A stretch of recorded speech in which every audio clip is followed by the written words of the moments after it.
यादव की शुरुआती postmortem report सामने आ गई है। शुरुआती रिपोर्ट में गड़बड़ी की आशंका से इनकार किया गया है। प्रतीक यादव का विसरा सैंपल सुरक्षित रखा गया। विसरा सैंपल की जांच से मौत की वजह का खुलासा होगा।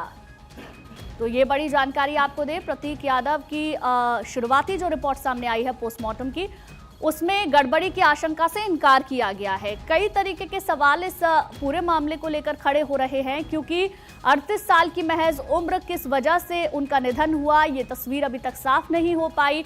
जानकारी शुरुआत में ये मिली कि सुबह के वक्त अचानक से वो अपनी किचन में बेहोश हो गए थे।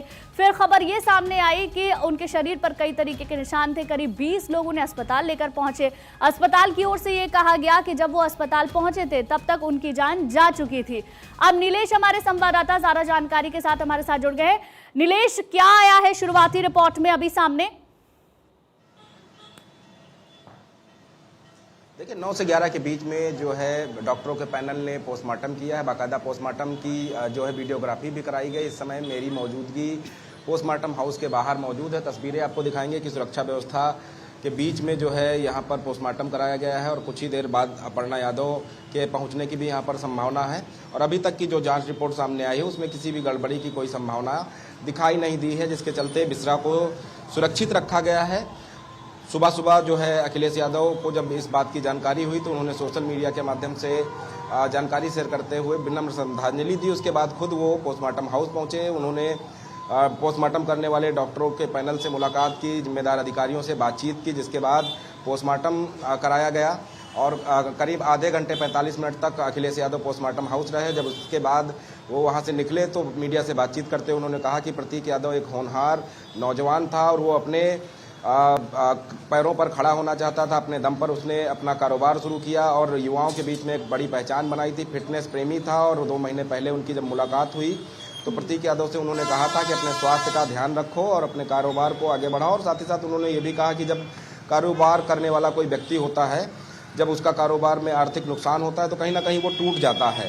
तो ऐसे में परिवार को साथ में रहने की ज़रूरत है। और साथ ही साथ उन्होंने कहा कि परिवार जो कहेगा उसके अनुसार कानूनी कार्रवाई की जाएगी। फिलहाल उस समय का इंतजार किया जा रहा है कि जब अपर्णा यादव पोस्टमार्टम हाउस पहुंचेंगी और उसके बाद जो डेड बॉडी है उसको घर ले जाया जाएगा। उसके बाद अंतिम संस्कार की प्रक्रिया भी शुरू की जाएगी। फिलहाल सुबह सुबह जब ये सूचना लोगों को पहुंची तो लोगों ने तमाम कयास लगाए, लेकिन अभी तक जो पोस्टमार्टम रिपोर्ट की जानकारी सामने आई है उससे जो गड़बड़ियों की बात हो रही थी उस गड़बड़ियों की बात को पोस्टमार्टम रिपोर्ट ने जो है साफ कर दिया है और बिसरा सुरक्षित रखा गया है। बिसरा जब जांच के लिए भेजा जाएगा, उसकी जांच रिपोर्ट आएगी तो तमाम तस्वीरें और साफ हो जाएंगी।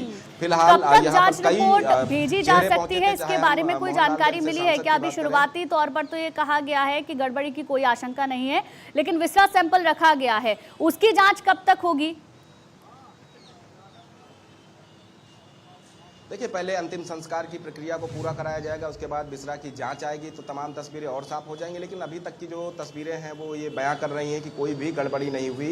जिस तरीके से पहले ये बीमार हुए, इनको एक निजी अस्पताल में भर्ती कराया गया। और साथ ही साथ अगर हम बात करें तो निजी अस्पताल में भर्ती कराने के साथ साथ वहाँ पर इनका इलाज हुआ और इलाज में जब ये इनको राहत मिली उसके बाद अस्पताल से घर भेजा गया था।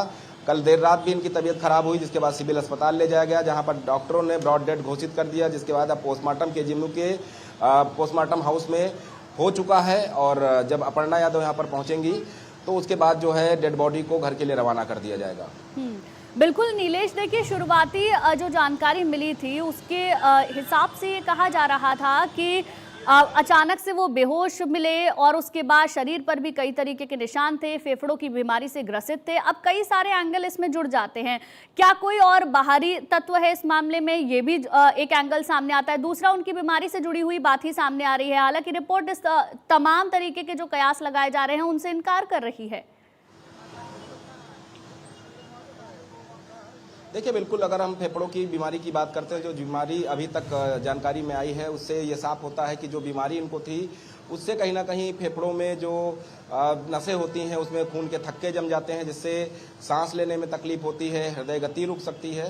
तो फिलहाल उसी एंगल पर जांच हो रही है और कुछ देर पहले ही डीसीपी सेंट्रल विक्रांत बीर भी जिस स्थान से इनको अस्पताल ले जाया गया था वहां पर पहुंचे थे। उस कमरे को सील करा दिया गया है फॉरेंसिक टीम भी मौके पर जाएगी, वहां से फॉरेंसिक टीम भी जो है अपनी जांच पड़ताल शुरू करेगी।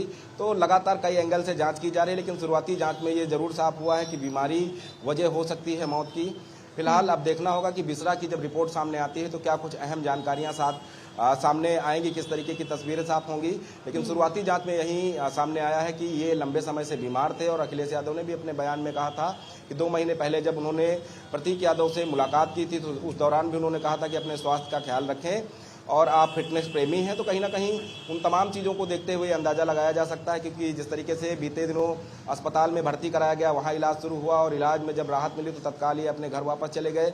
आखिरी पोस्ट जो इंस्टाग्राम पर है वो 3 अप्रैल का पोस्ट दिखाई देता है। उस पोस्ट में उन्होंने EA-300 विमान के कॉकपिट पर बैठकर एक फोटो साझा की, जिसमें उन्होंने लिखा कि इंजन दहाड़ रहा था, आसमान खाली था और कंट्रोल पूरे उनके हाथ में था। तो आखिरी पोस्ट भी लोगों ने देखा है कि वो बिल्कुल खुश थे और किसी तरीके की उनको कोई समस्या नहीं थी। लेकिन जब बीमारी वाली बात सामने आई है तो चलिए ठीक है नीलेश, बहुत बहुत शुक्रिया आपका हमारे साथ जुड़ने के लिए और तमाम जानकारी देने के लिए। आगे बढ़ते हैं। हरियाणा नगर निकाय चुनावों की मतगणना जारी है। सोनीपत, अंबाला, पंचकूला